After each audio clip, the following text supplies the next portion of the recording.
देश में लोकसभा के चुनाव चल रहे हैं। 6 चरणों का मतदान हो चुका है, आखिरी चरण का मतदान बाकी है। इसी बीच ये खबर आ गई कि विपक्ष ने यानी इंडी गठबंधन ने अपना बैठक बुलाया है और वो बैठक 1 तारीख को बुलाई गई है। यानी कि तमाम वो दल जो गठबंधन विपक्षी गठबंधन का हिस्सा हैं उस बैठक में हिस्सा लेंगे। 4 जून को नतीजे आने हैं। इससे पहले आपको ध्यान होगा कि तमाम धीरे धीरे विपक्षी पार्टियों की तरफ से ईवीएम पर भी लगातार थोड़ा थोड़ा करके ही सही, लेकिन एक सवाल के तौर पर जरूर प्ले किया जा रहा है। हमारे साथ सहयोगी अभिषेक शांडिल हैं। अभिषेक, मुझे एक चीज समझाइए कि जो 1 जून की बैठक बुलाई गई है उसका क्या मतलब है? देखिए, जर्नलिज्म की लैंग्वेज नहीं है लेकिन मैं इस्तेमाल कर रहा हूँ। टोटल फ्रॉड है वो जो मीटिंग होने वाली है। उस मीटिंग का कोई लेना देना नहीं है, देश हित में बिल्कुल भी नहीं है। उस मीटिंग में ये फैसला लिया जाएगा कि अब तो नरेंद्र मोदी को रोक नहीं पाए। जो बात एकदम सच है वो सच है। इसमें कोई अब पूरा इलेक्शन हो चुका है। मैं एग्जिट पोल का इंतज़ार नहीं कर रहा हूँ। मुझे अपना एग्जिट पोल पता है कि बीजेपी अब कहाँ पर आ रही है और बीजेपी बहुत अच्छे नंबर से आ रही है। ये बात सबको पता है। आप गुलाम नबी आज़ाद का आपने सुना होगा भाषण, जिसमें उन्होंने कहा था कि एक नेता के तौर पे मैं सारे राज्यों में जानता हूँ कौन कहाँ आ रहा है। उनका इशारा था। लेकिन भारतीय संविधान के मुताबिक मैं ये नहीं बता सकता कि कौन आ रहा है। हमें थोड़ी सी मर्यादा रखनी पड़ेगी। 1 तारीख को जो मीटिंग है वो उसमें ये बात होने वाली होगी कि भाई आपने मेरे को यहाँ नहीं बुलाया, मेरे को वहाँ नहीं बुलाया। अब मैं मंच पे गया, वहाँ बीमार हो गया। बिहार में राहुल गांधी गए, बिहार में बीमार हो गए इंडिया गठबंधन की रैली में। दिल्ली में इंडिया गठबंधन की रैली हुई, अरविंद केजरीवाल को नहीं बुलाया गया, बोले उनका चल रहा था स्वाति मालीवाल वाला केस। तो इसमें सब लोग आएंगे, बातचीत होगी, कहाँ चूक हो गई। ये जो सबसे बड़ा जो पॉइंट उस मीटिंग में होने वाला, जो बात होने वाली है वो ये होगी कि ये जो ओबीसी वाला हम लोगों ने मुद्दा उठाया था, आरक्षण वाला जो मुद्दा उठाया था, वो एक ऐसा पॉइंट था विपक्ष की तरफ से जो पिच तैयार की गई थी, जिसपे थोड़ी दिक्कत हुई बीजेपी को बैटिंग करने में। इसलिए प्रकाश भाई, अगर आप देखें तो बीजेपी ने बार बार ये समझाया कि प्रधानमंत्री नरेंद्र मोदी को ये कहना पड़ा रैली से कि जब तक मतलब ये एक जो बयान है, उन्होंने ये कहा कि अगर दोबारा डॉक्टर भीमराव अंबेडकर भी आ जाएं तो भी संविधान से आरक्षण नहीं हटा सकते। आप इस बात को समझिए, उनका बयान क्या था, सीधे अंबेडकर साहब का नाम लेना। तो उस पिच पर थोड़ा बीजेपी को बैटिंग करने में दिक्कत हुई। विपक्ष को इस बात पे आत्ममंथन करना होगा कि किसी ओबीसी को फेस नहीं बना पाए। और दूसरी चीज़ ये कि जब मीटिंग होगी तो हम ही आपको बताना है, जैसा हम लोग हमेशा बताते हैं। तो मीटिंग में एक चीज़ बहुत निकल कर सामने आएगी, लोग सूत्र से बताएंगे, लेकिन ये चीज़ पहले क्लियर है। क्लियर ये है कि राहुल गांधी को समझाया जाएगा कि भैया आप बस करिए। अब आप ना प्रधानमंत्री के चेहरे के तौर पर खुद को घोषित कर पा रहे हैं, भाई आप बोलिए या तो कि मैं प्राइम मिनिस्टर फेस हूँ, ना आप किसी को आगे आने दे रहे हैं। विपक्ष के पास एक ऐसा कैंडिडेट था, अगर वो प्रधानमंत्री के सामने खड़ा होता तो ये चुनाव मजाक में नहीं जाता। नीतीश कुमार अगर प्राइम मिनिस्टर के सामने खड़े होते तो जिस ओबीसी वाली पिच को तैयार की गई है, दलितों और ओबीसी वाली पिच विपक्ष की तरफ से बढ़िया पिच थी वो, लेकिन बॉलर नहीं था इनके पास। अगर आप नीतीश कुमार को बुमराह की रोल में अगर आप लेकर जाते तो नरेंद्र मोदी को बोल्ड करना, नहीं भी बोल्ड होते तो इतना कांटे का मैच होता कि हिंदुस्तान इस चुनाव को कम से कम याद रखता। भाई पहला, दूसरा, तीसरा चरण ऐसा हुआ जब किसी को लगा ही नहीं कि चुनाव होने वाला है। तीसरे चरण के पहले जब प्रधानमंत्री ने राजस्थान में वो बयान दिया कि हिंदुओं को संपत्ति दे देंगे, उसके बाद लोगों को लगा कि अब इलेक्शन हिंदुओं की संपत्ति मुसलमानों को या ज़्यादा बच्चे वालों को दे देंगे। तब लगा कि इलेक्शन अब आया हिंदुस्तान में, जब बयान शुरू हुए। उसके बाद ये जो गठबंधन की जो रैली होने वाली है, टोटल इस बात पे रोना धोना होने वाला है कि हम लोग कहाँ चूक कर गए। चूक तो पता है उनको पहले से ही। मैं जब नेताओं से मिला चुनाव के पहले तो वो ये कह रहे थे कि ये चुनाव 2024 में विपक्ष लड़ ही नहीं रहा है। और हमने भी एक रिपोर्ट बनाई थी, क्यों मजाक कर रहे हो देश के साथ भाई, 1 लाख करोड़ रुपए देश का खर्च होगा। 2019 के चुनाव में 60,000 करोड़ रुपए खर्च हुए। अब इस बार अनुमानित है कि 1 लाख करोड़ रुपए खर्च हो गया। ये वो डेटा है जो एकदम वाइट मनी है, मतलब वो मनी जो कोर्ट के और जो आयोग की नज़र में है। इसके अलावा कितने लाख करोड़ रुपए ऐसे बर्बाद किए जाते हैं दारू में और मुर्गा में, भारतीय परंपरा के मुताबिक, चुनावी परंपरा के मुताबिक, जिसका कोई जिक्र आपको आंकड़ों में नहीं मिलेगा। तो आप लड़े क्यों चुनाव जब आपको पता है? ये सब कुछ पता था। लेकिन मुझे लगता है कि इस मीटिंग में राहुल गांधी को सुनाया जाएगा और सुनाने वाला कोई और नहीं होगा। उनके वही लोग होंगे जो उनके साथ इंडिया गठबंधन में थे। उनको पता है, अखिलेश यादव और राहुल गांधी ये दावा कर रहे हैं अखिलेश में कि 79 सीट जीतेंगे। भाई साहब, बुखार उतर जाएगा 4 तारीख को। प्रकाश भाई, बुखार उतर जाएगा, बुखार। अभिषेक, एक चीज़ मुझे समझाइए, ये जो इंडिया गठबंधन बना, जिसको इन्होंने कहा कि भाई इंडिया अलायंस है, ये गठबंधन आपने देखा होगा कि चुनाव आने आने तक इन लोगों का कोई मीटिंग नहीं हो पा रहा था, बैठ नहीं पा रहे थे। नीतीश कुमार चले गए, नीतीश के जाने के बाद सब कुछ अनबैलेंस्ड हो गया, क्योंकि पूरा का पूरा प्रोसेस तो नीतीश कुमार ने शुरू किया। नीतीश कुमार को कांग्रेस ने प्राइम मिनिस्टर फेस या फिर कोऑर्डिनेटर बनने नहीं दिया गठबंधन का। नीतीश इससे नाराज होकर उधर चले गए, तो बहुत अनबैलेंस हो गया। उसके बाद भी अगर आप देखिए, जैसे आम आदमी पार्टी दिल्ली में साथ लड़ रही है, पंजाब में सब के सब अलग लड़ रहे हैं। अखिलेश यादव ने गठबंधन तय होने से पहले ही कह दिया जी ये सीटें हैं, ये लड़ लो। अखिलेश ने तय किया यूपी में। तो मैं ये कह रहा हूं आपसे कि अब क्या होगा, चूंकि मल्लिकार्जुन खड़गे ने बैठक बुलाई है, तो मल्लिकार्जुन खड़गे ने बैठक बुलाई है मतलब उसमें राहुल गांधी भी होंगे, सोनिया जी भी होंगी, प्रियंका जी भी होंगी। तो ऐसा तो नहीं होगा कि अखिलेश यादव से लेके अरविंद केजरीवाल और हो सकता है तेजस्वी यादव भी, ये सब लोग राहुल गांधी पर टूट पड़े कि भाई आपने तो पूरा नैरेटिव ही खत्म कर दिया चुनाव का।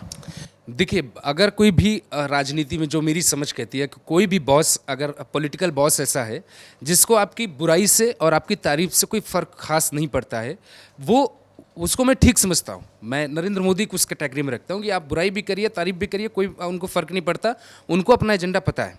राहुल गांधी के साथ दिक्कत यह है कि इनके आसपास एक चमचों की ऐसी फौज बनी हुई है जो इनको गलत फीड देती रहती है, गलत फीडबैक इनके पास आता है और वो उसी गलत फीडबैक का शिकार हो जाते हैं। अब मल्लिकार्जुन खड़गे कौन है कांग्रेस में? वो हैं जिन्होंने अपने बच्चों का नाम प्रियंका और राहुल के नाम पे रखा है ना। आप देखिए कि वो पश्चिम बंगाल में शत्रुघ्न सिन्हा के खिलाफ कौन कांग्रेस के नेता खड़े हैं? अधीर रंजन चौधरी। अधीर रंजन चौधरी कौन है वो? तो कांग्रेस पार्टी के जो नेता हैं, जो जो जिनको बोलते हैं क्वालिटी लीडरशिप, वो राहुल गांधी के आसपास नहीं दिखाई देती है। प्रवक्ताओं की जो फौज है उनमें भी क्वालिटी प्रवक्ताओं के बजाय चमचे प्रवक्ताओं को प्रमोट किया गया, सब चले गए। अब मैं इस चमचे शब्द का इस्तेमाल करके मैं कोई इस देश का बहुत बुरा इंसान नहीं बन रहा हूँ कि मैंने बहुत गलत कर दिया और मेरे ऊपर FIR कर दो भाई, NSA लगा दो। इस शब्द का इस्तेमाल खुद एक देश के नेता ने किया है, राहुल गांधी ने किया है।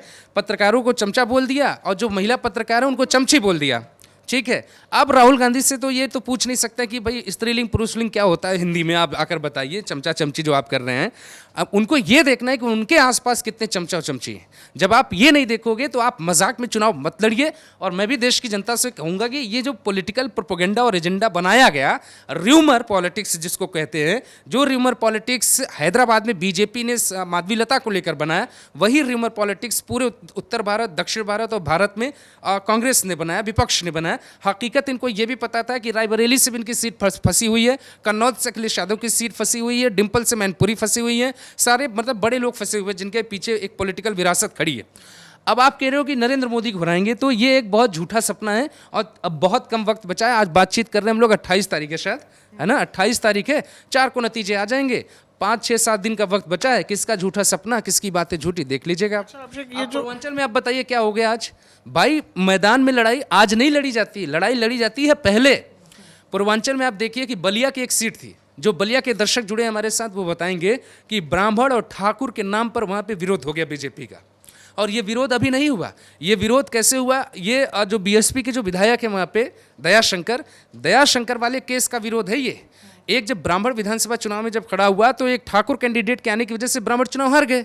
अब ब्राह्मणों का कहना था कि बीजेपी को वोट नहीं देंगे और ठाकुर भी बटे बटे नजर आ रहे थे। तो बीजेपी ने इतना अच्छा वहाँ पे गेम प्लान किया कि आप देखिए कि वहाँ पे समाजवादी पार्टी सरकार के बड़े नेता जो एक राय, हाँ नारद राय, उनको जो है अमित शाह ने रातों रात बुलवाया और लेकर कौन गया पता आपको? ओम प्रकाश राजभर गए और राजभर से कहा गया कि मुझे ये सीट चाहिए ही चाहिए, क्योंकि घोसी विधानसभा चुनाव पहले हरवा चुके हो। अगर हम बलिया हारे तो मंत्रिमंडल से आपको बाहर तो फेंकेंगे, दोबारा बीजेपी के चौखट पे नहीं आने देंगे। तो बीजेपी जिसको बोलते हैं ना शाम दाम दंड भेद की राजनीति, वो हर राजनीति करती है और बैठकर टीवी पे चिल्लाने से चुनाव नहीं लड़ा जाएगा। 4 तारीख को आप देखिएगा इतना बड़ा एक पॉलिटिकल मैं इसे घटना कह दूं, इतनी बड़ी घटना होने जा रही है कि विपक्ष 29 में जब आए तो बहुत तैयारी से आए। अभिषेक, एक और बात की ऐसा तो नहीं लग रहा मल्लिकार्जुन खड़गे को कि 4 तारीख के नतीजे के बाद तो बैठक बुलाना मुश्किल है, तो बढ़िया है कि 1 तारीख को पहले मिलता है। आपको लगता है कि 4 तारीख को नतीजे अगर वो आ गए, जोड़ूं क्या इसमें कुछ, तो क्या उसके बाद इंडिया गठबंधन के लोग बैठेंगे साथ में? मैं जोड़ता हूँ इसमें। आप इस कहानी को समझने के लिए मतलब मतलब एक मैं आपको छोटी कहानी समझाता हूँ, आप बड़ी कहानी को समझिए बड़े पर्दे पर। मायावती और अखिलेश यादव 19 के चुनाव में साथ चुनाव लड़े थे। इनको ये लगा था, ABP न्यूज़ ने सर्वे तक दिखाया था कि बीजेपी 25 सीट ला रही लोकसभा चुनाव में उत्तर प्रदेश की, 80 में से 25 सीटें। एबीपी न्यूज़ का दावा था, नेल्सन और एबीपी न्यूज़ का जो उन्होंने सर्वे दिखाया था। मायावती और अखिलेश यादव के कार्यकर्ता इतने गदगद हो गए कि पटाखे फूटे, और अधिकारियों को लगा कि बाप रे बाप ये क्या हो गया, अधिकारी भी अपनी भाषा बदल देते। लेकिन जब नतीजे आए तो मायावती का पहला बयान आया कि हम अखिलेश यादव की वजह से चुनाव हारे, उनका वोट ट्रांसफर नहीं हुआ। जबकि सच्चाई ये है कि मायावती का वोट अखिलेश यादव को नहीं मिला। अखिलेश के परिवार के लोग ना लड़े होते जैसे तैसे करके तो 5 लोकसभा सीटें यूपी में नहीं आती। तो यही होने वाला है कि 4 तारीख के बाद तो भैया किसी में मर्यादा बचेगी नहीं, तुम यहां से मारोगे वहां से मारेंगे, ये वाली बात होगी। तो मिलकर पहले ही सब एक दूसरे को फेयरवेल दे दो। और ये भी कह रहा हूं कि ये इंडिया गठबंधन 1 ही तारीख को खत्म होगा। और इस मीटिंग में मुझे लगता है सबसे बड़ी चर्चा अभिषेक ईवीएम पर होगी। ईवीएम पे तो होगी भाई। बहुत से दर्शक होंगे बोलेंगे कि ये बहुत अलग लाइन पे बात कर रहे हैं, कैसे पत्रकार है। लेकिन मैं कह रहा हूं कि 1 तारीख को ही इंडिया गठबंधन के बिखरने का सही डेट, एग्जिट पोल के पहले। और ये डिसाइड किया जाएगा। ये जो लोग कह रहे हैं ना कि सरकार बदलने वाली है, अगर नरेंद्र मोदी की 250 आ जाएगी, हमारी 240 आ जाएगी, तो राष्ट्रपति किसकी बात सुनेंगी, कि कौन लेकर जाएगा लेटर देने के लिए कि भैया हम सरकार बनाने। अरे भाई साहब, 4 तारीख को आप देखिएगा आंकड़े ऐसे आने वाले हैं। आपके भी एक सीनियर पत्रकार हैं, बड़े चैनल में काम करते हैं, आपसे भी दावा करके गए हैं कि बीजेपी कितनी सीटें आ रही हैं। यूपी में उन्होंने कितनी सीटें बताई, 40 बताई हैं। तो आप उनको 4 तारीख को कॉल करके बताइएगा कि आपका अनुमान इसलिए गलत हो सकता है क्योंकि आप जो है शायद जनता की नब्ज को नहीं समझ पाए, टीवी पर बैठने वाले पत्रकारों और प्रवक्ताओं की बात सुन रहे हैं आप।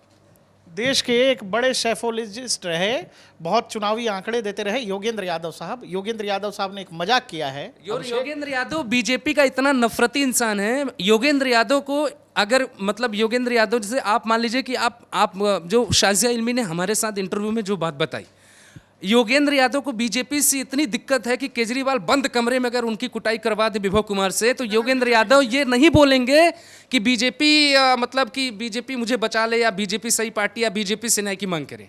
वो बोलेंगे कुछ नहीं जी, कोई बात नहीं, देख लेंगे। इतनी नफरत है। अच्छा अभिषेक, योगेंद्र यादव ये कह रहे हैं कि बीजेपी आ रही है। अभिषेक, योगेंद्र यादव का मजाक समझ लीजिए। योगेंद्र यादव ये कह रहे हैं कि अगर बीजेपी 270 सीट भी जीत जाती है और 2 सीट चूंकि बहुमत से कम है, तो ये बीजेपी की एक तरह से राजनीतिक और नैतिक दोनों हार है। मतलब दोस्तों, ये जो कमेंट है एक मतलब वो उनको लगता है कि वो बहुत बड़े राजनीतिक ज्ञाता हैं। आप ये बताइए, बहुमत का आंकड़ा 272 है, कोई पार्टी 2 बार से लगातार चुनाव जीत रही है और मान लीजिए कि कोई पार्टी तीसरी बार में 270 पर रह जाती है। योगेंद्र यादव का ये कहना है कि उस पॉलिटिकल पार्टी का ये नैतिक हार है। हमें कमेंट सेक्शन में योगेंद्र जी के लिए जरूर जो आपको कहना हो, जो उन तक मैसेज पहुंचाना हो, जरूर बताइएगा।